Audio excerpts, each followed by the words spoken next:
പല്ലാരിമംഗലം ഗ്രാമപഞ്ചായത്തിൽ ഗ്രാമീണ റോഡുകളുടെ നവീകരണ പ്രവർത്തനം ആരംഭിച്ചു.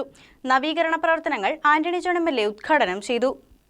പല്ലാരിമംഗലം ഗ്രാമപഞ്ചായത്തിലെ 5-ാം വാർഡിലെ മുളമാരിച്ചിറ പൈമറ്റം റോഡിന്റെയും 6-ാം വാർഡിലെ അമ്പളിക്കവല പരുത്തിമാലി റോഡിന്റെയും നവീകരണ പ്രവർത്തനങ്ങൾക്കാണ് തുടക്കം കുറിച്ചിരിക്കുന്നത്. ആന്റണി ജോൺ എം.എൽ.എയുടെ ശ്രമഫലമായി മുഖ്യമന്ത്രിയുടെ തദ്ദേശ റോഡ് പുനരുദ്ധാരണ പദ്ധതിയിൽ ഉൾപ്പെടുത്തി 2 റോഡുകളുടെയും നവീകരണത്തിന് 40 ലക്ഷം രൂപയാണ് അനുവദിച്ചിരിക്കുന്നത്. നവീകരണ പ്രവർത്തനങ്ങൾ ആന്റണി ജോൺ എം.എൽ.എ. ഉദ്ഘാടനം ചെയ്തു. പല്ലാരിമംഗലം പഞ്ചായത്തിനെ സംബന്ധിച്ച് ഒരു വിസ്തൃതിയിൽ ചെറിയ പഞ്ചായത്താണെങ്കിൽ കൂടി ഇവിടെ പ്രത്യേകിച്ച് റോഡ് ഉൾപ്പെടെയുള്ള നമ്മൾ ഈ കടന്നു വരുന്ന റോഡ് എനിക്ക് തോന്നുന്നു ഇത്രയും തകർച്ച നേരിടുന്ന മറ്റൊരു റോഡ് അധികം ഉണ്ടാവില്ല എന്നാണ് എനിക്ക് തോന്നുന്നത്. അപ്പോൾ അതിൻ്റെ ഒരു പ്രാധാന്യം കണ്ടുകൊണ്ട് തന്നെയാണ് ഈ റോഡിന് മാത്രമായിട്ട് നമ്മൾ 20 ലക്ഷം രൂപയാണ് നീക്കിവെച്ചിട്ടുള്ളത്. ഇതിന് സമാനമായി മറ്റ് നിരവധി റോഡുകളും മുഖ്യമന്ത്രിയുടെ തദ്ദേശ റോഡ് പുനരുദ്ധാരണ പദ്ധതിയിൽപ്പെടുത്തി നവീകരിക്കുകയാണ്.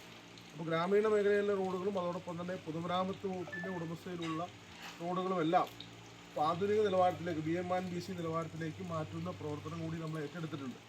അപ്പോൾ ജനങ്ങൾക്ക് വളരെ മെച്ചപ്പെട്ട നിലയിലൂടെ അടിസ്ഥാന സൗകര്യം ഒരുക്കി നൽകാൻ കഴിയുന്ന നിലയിലുള്ള പ്രവർത്തനങ്ങളാണ് ഇതിന്റെ എല്ലാ ഭാഗമായിട്ട് ഇവിടെ ഒരുക്കിയിട്ടുള്ളത്. ചടങ്ങിൽ പഞ്ചായത്ത് പ്രസിഡന്റ് ഖദിജ മുഹമ്മദ് അധ്യക്ഷത വഹിച്ചു. Vice president OE Abbas, panchayat അംഗങ്ങളായ Safiya Salim, AA Ramanan, CPM local secretary MM Bakkar, MO Salim, VM Anilkumar, AP Muhammad, Salim Kallungal തുടങ്ങിയവർ സംസാരിച്ചു. News desk KCV news.